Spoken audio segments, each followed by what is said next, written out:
This is Gary Butterfield. This is Cole Ross. And this is Monster, my podcast. And this is Oorn. There's a monster in my podcast. Oorn. Oorn. I like Oorn because Oorn is doing it for herself. Oorn is chill as fuck. Oorn's very chill. Like, this feels to me like Stella getting her groove back. Mm-hmm. Or like she is waiting to exhale. Or doing one of those things. Like, I like Oorn.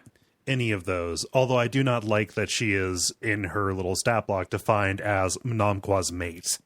Well, that's the media, man. Yeah. Like, you know, that's like, that kind of shit happens all the time on Twitter. That's not Oorn's fault. No. You know?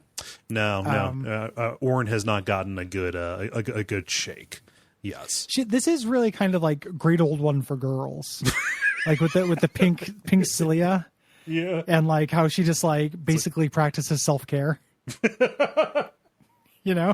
It's like what the girl version of the Necronomicon that's bound in pony flesh. Mm-hmm. Yeah. Like, I don't know. Yeah, no, but she hits it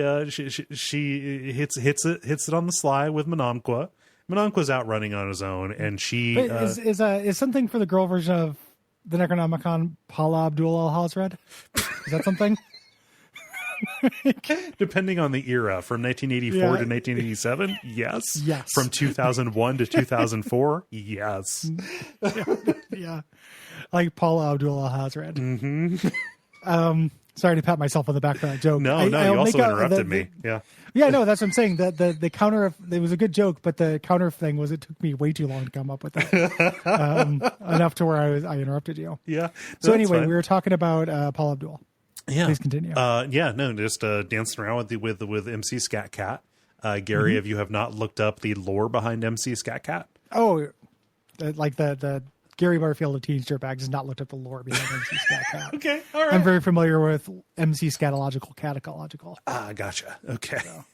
But no, just we got Oorn. She's holding it down. Down in the ruins of Sarcomand. She's got some tunnels that reach into the waking world in case she needs to get out there. And do it for herself, have it all. Yes. And she's a quiet goddess waiting patiently for the day when she and her mate will be reunited.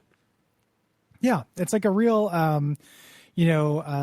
my old one takes the morning train. And, it's like that kind of thing. Like they'll be back again, which is nice.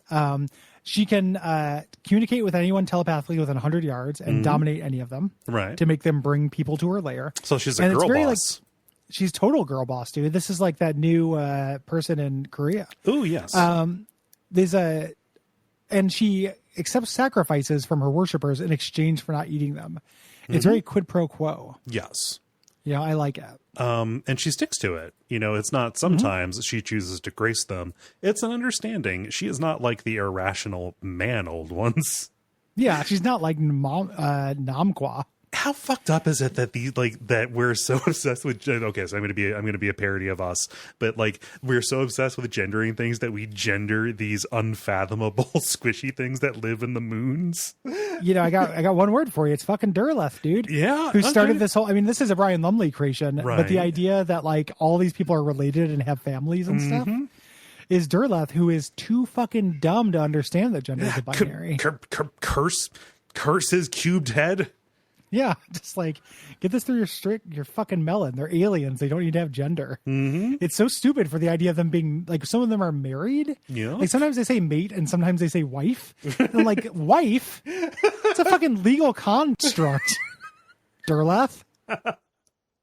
Stop making them human. Put down that football for like a second. Have some perspective. Put down the football and pick up the football phone and call somebody who gives a shit about your garbage. Thank you for Arkham House Publishing. Yes, thank you very much for keeping all of this. It would be very bad if we lost this.